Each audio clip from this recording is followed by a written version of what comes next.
ஒரே ஒரு வசனம். உங்கள் வாழ்வில் கவலை ஏற்படும் போது, உங்கள் வாழ்வில் பிரச்சனை ஏற்படும் போது, உங்களை இந்த உலகம் எதிர்ப்புகளால் பிரச்சனைகளால் சூழும் போது, உங்கள் வாழ்வு இனிமேல் நகருமா, இதோ என் வாழ்வு முடிந்துவிடக் கூடாதா என்றெல்லாம் நீங்கள் எண்ணும் போது, எனக்கு இந்த உலகத்திலே யாருமே இல்லையா கை கொடுக்க தோள் கொடுக்க, இருளிலே வாழ்கின்றேனே, வெளிச்சம் ஏற்படவே செய்யாதா, என் பிரச்சனைகள் நீங்கவே செய்யாதா என்று எண்ணி புலம்பி தங்களுடைய வாழ்வை முடித்து விடலாம் என்ற எண்ணம் ஏற்படும் போது, இந்த ஒரு வசனத்தை மட்டும் குர்ஆனில் திறந்து படியுங்கள். உங்கள் உள்ளம் அல்லாஹுடைய அன்பால் நிரம்பும் இன்ஷா அல்லாஹ். எந்த வசனம்? குறிப்பெடுத்துக் கொள்ளுங்கள். எல்லோரும் ஒரு பேப்பரை எடுத்து அந்த பெண்ணை வைத்து அதில் எழுதுங்கள் அந்த வசனத்தை.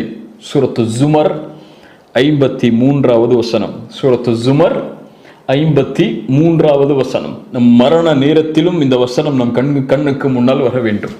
மலக்குல் மௌத் எம்மை அழைக்க வரும்போது, அல்லாஹுவை சந்திக்க செல்லக்கூடிய அந்த நேரத்தில் இந்த வசனம் எம் கண்களுக்கு முன்னால் ஓட வேண்டும். குல் யா இபாதியல்லதீன அஸ்ரஃபு அலா அன்ஃபுஸிஹிம் லா தக்னது மிர் ரஹ்மத்தில்லாஹ். சுப்ஹானல்லாஹ். அல்லாஹ்வுடைய அருளை இதைவிட எப்படி விளக்குவது? வரம்பு மீறி தங்களுக்கு தாங்களே அநீதம் செய்து, அஸ்ரஃபு வீணடித்து தங்களையே வரம்பு மீறி பாவம் செய்த என் அடியார்களே, சுப்ஹானல்லாஹ். அல்லாஹ்வுடைய ரஹ்மத்தை பாருங்கள்.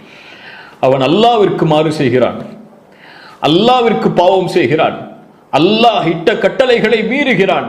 அவனையும் அல்லாஹ் அவனுடைய அருளால் இணைத்து சொல்கிறான். குல் யா இபாதியல்லதீன அஸ்ரஃபு அலா அன்ஃபுஸிஹிம், தங்களுடைய நஃப்ஸுக்கே வரம்பு மீறி பாவம் செய்த என் அடியார்களே கேளுங்கள். லா தக்னது மிர் ரஹ்மத்தில்லாஹ், அல்லாஹ்வுடைய அருளில் ஒருபோதும் நம்பிக்கை இழந்து விடாதீர்கள்.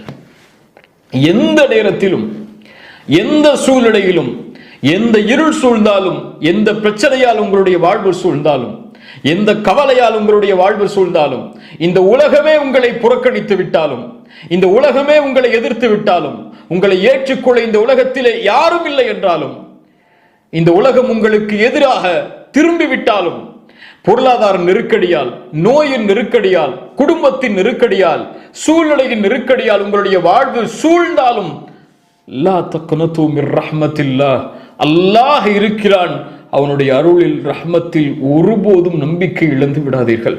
லா தக்னது மிர் ரஹ்மத்தில்லாஹ், இன்னல்லாஹ யக்ஃபிரு ذுனூப ஜமீஆ, உங்களுடைய எல்லா பாவங்களையும் அல்லாஹ் மன்னித்து விடுவார். அல்லாஹ்விடத்திலே மனம் திருந்தி நீங்கள் பாவ மன்னிப்பை கேட்டால் அல்லாஹ் ரப்புல் ஆலமீன் உங்களுடைய எல்லா பாவங்களையும் மன்னித்து விடுவான். லா தக்னது மிர் ரஹ்மத்தில்லாஹ், இன்னல்லாஹ யக்ஃபிரு ذுனூப ஜமீஆ, ஏன்? இன்னஹு ஹுவல் கஃபூருர் ரஹீம், அவன்தான் பாவங்களை மன்னிக்க கூடியவன், அவன்தான்.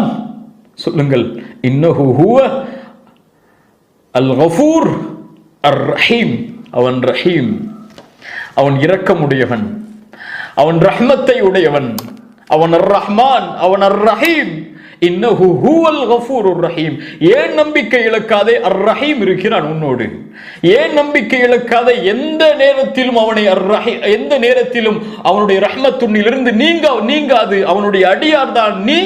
இந்த உலகத்திலே உனக்கு அவகாசம் உண்டு. உன்னுடைய தொண்டை குழியை உயிர் அடைக்கும் வரை என்ன பாவம் செய்தாலும், என்ன குற்றம் செய்தாலும், மனம் திருந்தி இறைவா உன்னிடத்திலே வருகிறேன், என்னை மன்னித்து விடு என்று கேட்டாலும், ஹத்த ஷிர்கே செய்தாலும், இணை வைப்பே செய்தாலும், மரணத்திற்கு முன்னால் ஒருவன் மனம் திருந்தி யா அல்லாஹ் இணை வைத்து விட்டேன், உன்னிடத்திலே மீண்டு வருகிறேன் என்று கூறினால் அல்லாஹ் ரப்புல் ஆலமீன் உன்னை ஏற்றுக்கொள்வான். இன்னஹு ஹுவல் கஃபூருர் ரஹீம். ஏன்? அவனுடைய அருளில் நம்பிக்கை இழக்காதே. அவன்தான் பாவங்களை மன்னிப்பவன், அவன்தான் அர் ரஹீம்.